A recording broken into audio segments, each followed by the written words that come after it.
air, jadi sudah ini pintu teras waktu itu sudah dalam keadaan terbuka karena orang-orang yang lain, keluarga yang lain sudah duluan naik, sudah berada sebagian di teras sebelah sini, sebagian di teras sebelah sana. Ini saya sambil kameranya juga sambil on.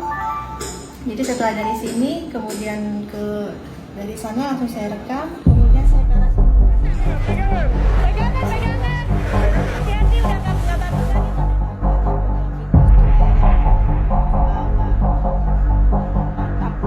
Kemudian dari sini saya tarik ke sana.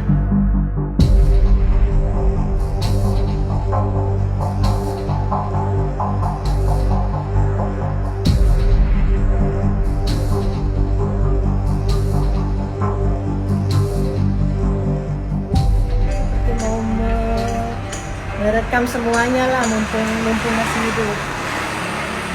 Jadi di tengah-tengah tsunami itulah kenapa saya terpikir berniat untuk merekam, karena saya pikir memang tidak semua orang punya kesempatan ditakdirkan berada di atas begini, kemudian bisa melihat ada kebesaran Allah. Cakap-cakap sama Allah ya, saya bilang ya Allah,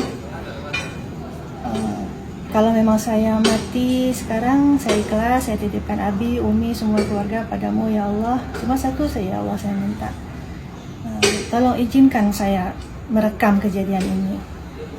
Nanti kalau memang rumah ini rubuh dan saya ikut masuk dalam air, saya bilang sama Allah, saya akan berusaha tetap merekam 1 detik, 2 detik. Saya masih hidup, saya rekam terus. Kemudian saya masuk dalam air tergulung-gulung, kemudian saya akan terus merekam sampai saya mati.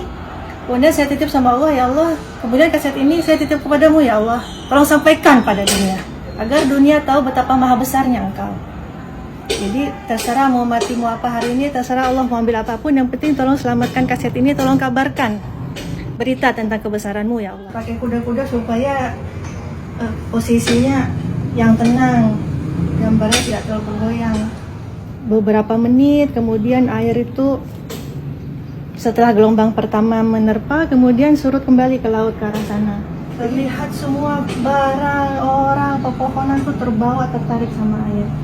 Ada satu ibu-ibu di atas kasur di sini, kan lewat di sini. Cuma terlalu jauh, tidak bisa kita raih ya. Beliau lewat di atas kasur, cuma menengok ke arah kita. Kita terdiam, ibu itu terdiam dan cepat. Tapi cuma bilang, ibu, mohon maaf ibu, kita tidak bisa bikin apa-apa. Ingat Allah, ibu, meratib, ma, meratib, kami bilang. Nah, ibu itu gini terus. Jadi rupanya beliau terduduk di kasur tuh sambil meratib seperti tenang. Jadi beliau tuh di atas kasur tertarik ke arah laut. Itu air surut, dan air surut tuh cepat sekali. Terpaan air datang itu seperti sama cepatnya dengan air surut. Jadi memang cepat sekali tertarik airnya. Sedang dari proses surut air, kita mendengar ada suara orang minta tolong di dalam rumah. Jadi saya keluar, saya masuk ke dalam. Saya ke dalam, rupanya di dalam ini ada abi saya dengan abang tuh sedang mencari-cari di mana arah suara. Nah, terus kata abi itu ada suara orang. Oh itu rupanya saya, karena saya berdiri di sini saya bisa lihat. Nah dia akhirnya kameranya saya arahkan ke sini. Antara sini, kemudian saya zoom.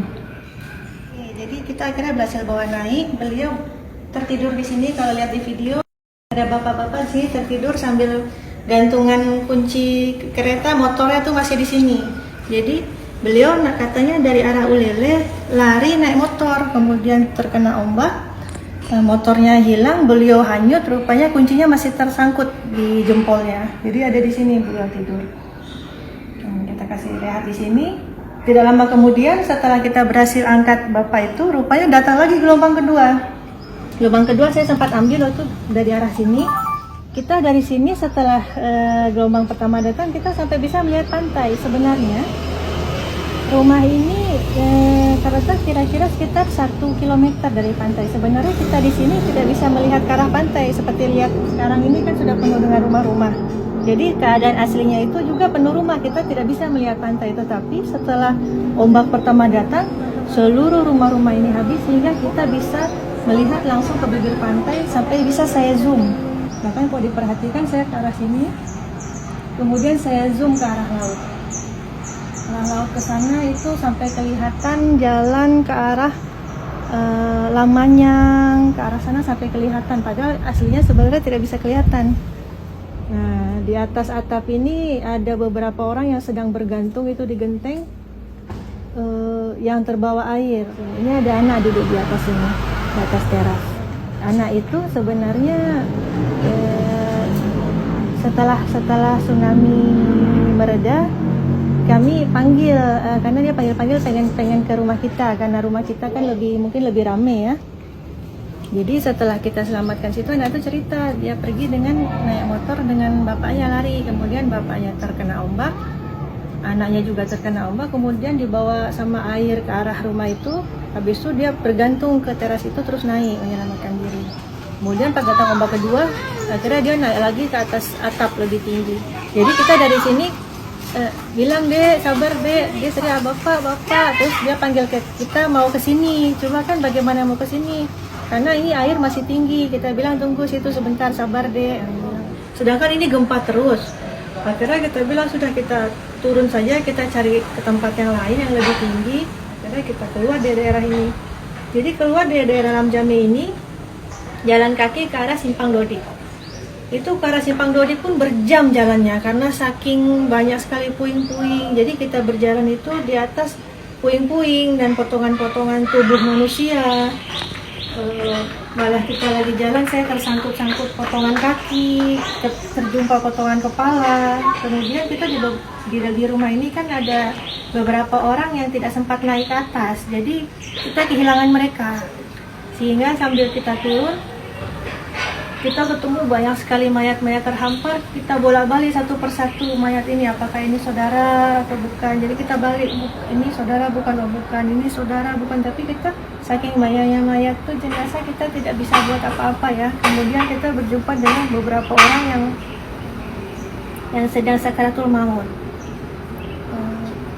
Sangat kehausan, katanya minum. Sedangkan kita sendiri tidak ada apa yang bisa dikasih. Jadi kita doakan, kita tutup sedikit dengan apa-apa yang bisa kita tutup, jangan terlalu terjemur kepanasan. Jadi kalau pengalaman melihat setelah tsunami itu segala macam di depan mata, yang jenazah bertaburan, yang bahkan binatang-binatang juga ada, anjing yang lemas di sini. Kemudian bahkan kita ketemu buaya putih juga ada. Buaya putih ada di atas rumah ini, di atas rumah tetangga. Dan memang saat itu tidak banyak bisa kita tolong, paling kita cuma bisa berdoa, kita ingatkan yang sudah lagi sakaratul maut itu kita tuntun semana bisa. Nah, di Simpang Dodi itu sudah berkumpul banyak orang-orang yang katanya mencari keluarganya yang rumahnya di arah sini. Kita bilang nggak bisa tembus ke sana, kan ada yang pakai mobil, nggak bisa tembus ke sana. Akhirnya saya waktu itu jumpa sama satu halati yang ada keluarga yang bawa mobil mencari keluarganya sini. Akhirnya saya titip halati-halati yang lain yang di rumah ini, Umi semua titip di mobil itu, tolong bawa ke rumah Jida di rumah yang agak ke tengah kota. Nah, kemudian mobilnya juga sudah penuh sama orang-orang yang mau ikut numpang. Akhirnya tidak muat semua. Akhirnya saya nggak naik mobil itu. Saya bilang yang lain, ibu-ibu saya naik, saya biar tinggal di sini. Kita cari jalan sendiri bagaimana. Akhirnya mobilnya pergi ke arah pulang ke rumah Jida. Saya masih di situ, tiba-tiba di Simpang Dodi, kita lagi jalan ke arah Ketapang. Jadi jalan kaki dari Simpang Dodi ke arah Ketapang. Di Simpang Ketapang itu tiba-tiba diteriak lagi, air naik gitu. Orang-orang yang sudah trauma dengan apa yang sudah terjadi dipikir ada air naik beneran. Nah, akhirnya semuanya panik berlarian. Sampai kan yang sudah selamat dari tsunami pun tergiling-giling mobil. Jadi meninggalnya bukan karena tsunami, tapi tergiling sama mobil-mobil, truk-truk yang panik ikut lari ke arah tempat yang tinggi. Sampai ke Ketapang karena air panik ya, orang banyak lari-lari lagi, dibilang air naik. Sebagian keluarga ada yang lempar diri masuk ke mobil yang sedang jalan tuh, mobil pick up. Kemudian ada saya waktu itu ada berhenti bus. Kemudian akhirnya